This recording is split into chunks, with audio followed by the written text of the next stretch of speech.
ناظرین، واقع کربلا محرم الحرام سن 61 ہجری کو عراق کے مقام کربلا میں پیش آنے والے اس واقعے کو کہا جاتا ہے جس میں 7 محرم الحرام کو امام علی مقام امام حسین ابن علی علیہ السلام کے قافلے پر پانی بند کر کے 10 محرم الحرام روز عاشور کو یزیدی فوج نے بے رحمی سے بھوک اور پیاس کے عالم میں امام علی مقام امام حسین ابن علی علیہ السلام، ان کے اصحاب باوفا اور اولاد حسین ابن علی علیہ السلام کو شہید کیا اور مخدرات عصمت کے خیام کو جلا کے انہیں بے پردہ کر کے قید کر لیا۔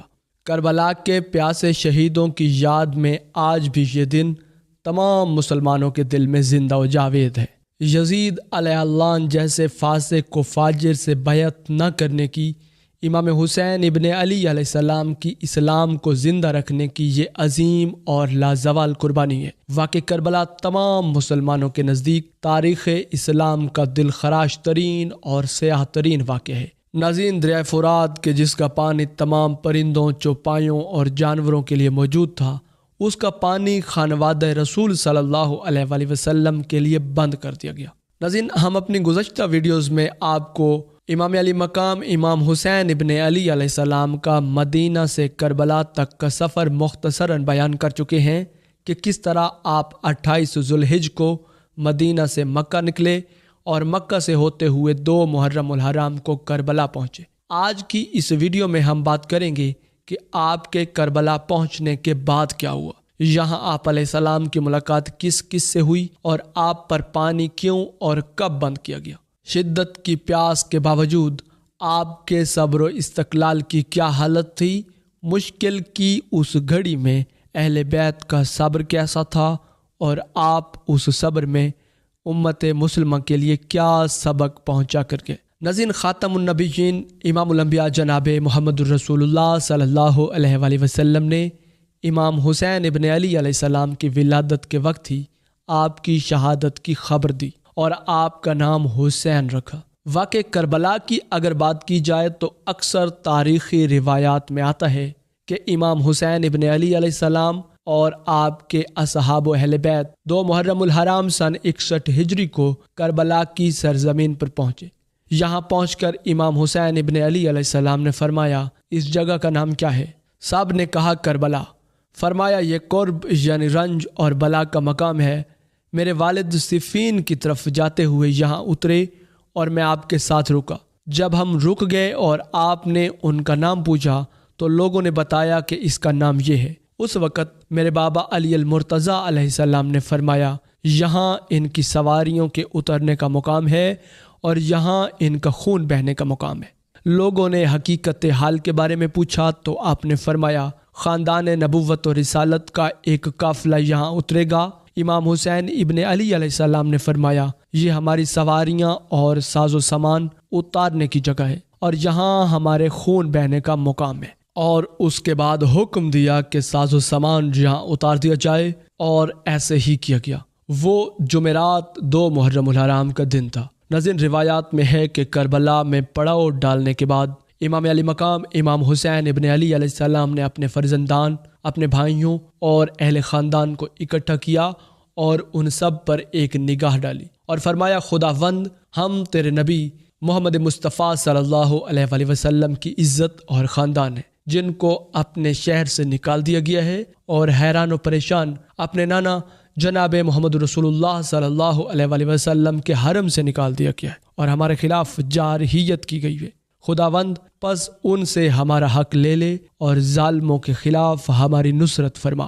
اس کے بعد آپ نے اصحاب کی طرف رخ کیا اور فرمایا، لوگ دنیا کے غلام ہیں اور دین صرف ان کی زبانوں تک محدود ہے۔ اس وقت تک دین کی حمایت اور پشت پناہی کرتے ہیں جب تک ان کی زندگی میں فلاح اور رفاہ ہو، اور جب بھی بلا اور آزمائش کی گھڑی ہو تو دیندار بہت قلیل ہیں۔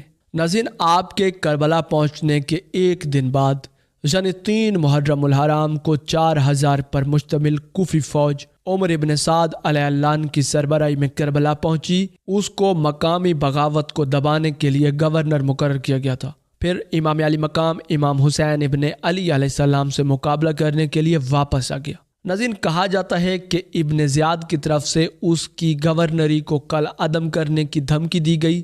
ابن زیاد علیہ اللہ نے عمر ابن سعد کو حکم دیا کہ حسین ابن علی اور اس کے قافلے کی رسائی دریائے فرات تک روک دی جائے۔ ابن سعد نے دریا کی طرف جانے والے راستے پر 500 سواروں کو مقرر کر دیا۔ امام حسین ابن علی علیہ السلام نے بھائی عباس ابن علی کی سربراہی میں 50 آدمیوں کے ایک گروہ کو دریائے فرات کی طرف بھیجا۔ دریا تک رسائی حاصل کرنے سے پہلے امام اور اس کے ساتھی 3 دن تک پانی کے بغیر رہے۔ وہ صرف 20 پانی کی مشکیں بھر سکے۔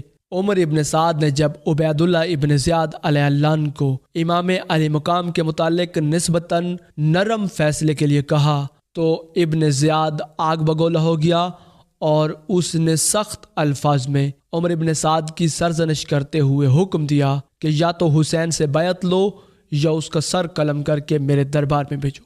جب امام علی مقام کو اس صورتحال کا پتہ چلا تو انہوں نے پوری جرت ایمانی کے ساتھ فرمایا کہ اللہ کی قسم، میں سر تو کٹوا سکتا ہوں لیکن اس جیسے فاسق و فاجر کی بیعت ہرگز نہیں کر سکتا۔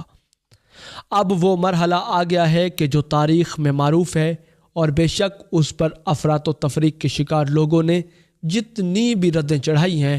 بہرحال اس بات میں تو کوئی شک نہیں کہ امام علی مقام امام حسین ابن علی علیہ السلام اور ان کے خانوادہ اور اصحاب نے اسلام کی خاطر بہت بڑی قربانی پیش کی ہے اور مقصد اسلام اور اسلام کو زندہ کیا ہے، جس کا مقصد آمریت کا انکار اور اسلامی دستور کی اہم ترین شکوں کا تحفظ تھا۔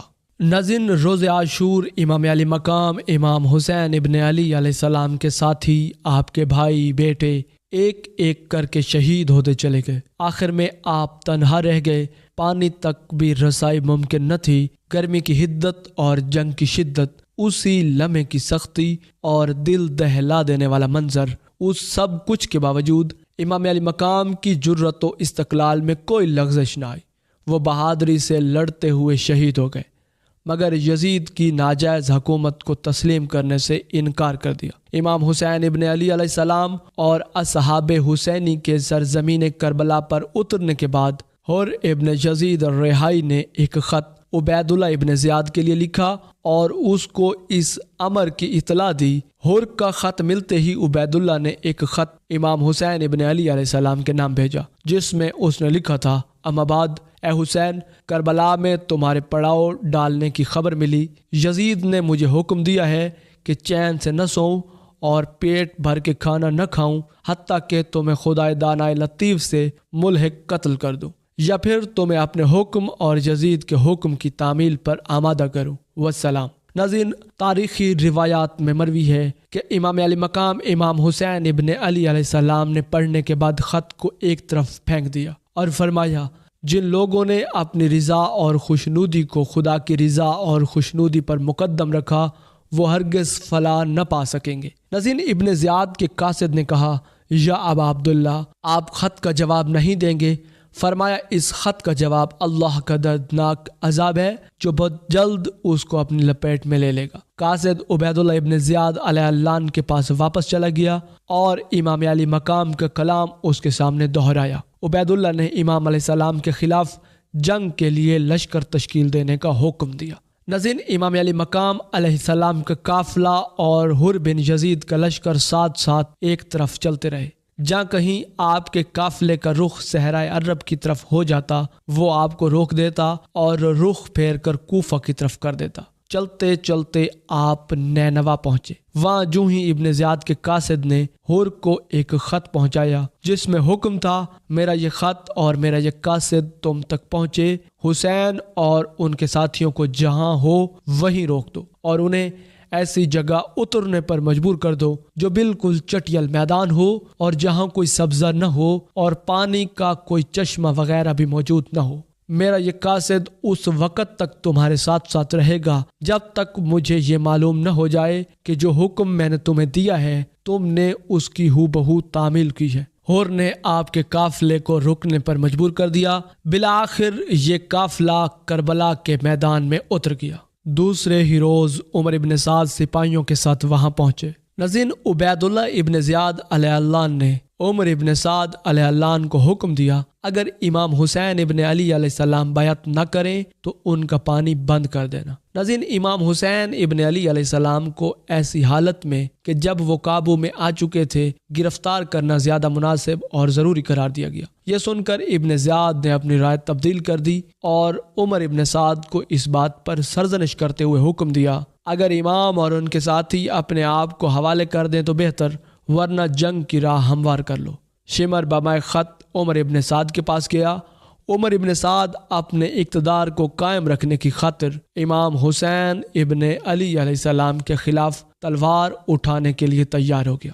یہ 9 محرم الحرام سن 61 ہجری کا دن تھا۔ ناظرین، کربلا کے اس سفر اور حالات و واقعات اور حالات کوفہ کے متعلق اس ویڈیو سیریز کی اس ویڈیو میں اب تک کے لیے اتنا ہی۔ اسی امید کے ساتھ اجازت دیجیے کہ آپ کو ہماری ویڈیو پسند آئی ہوگی۔ ملتے ہیں بہت جلد ایک نئی دلچسپ اور علم سے بھرپور ویڈیو میں، تب تک کے لیے اللہ نگہبان۔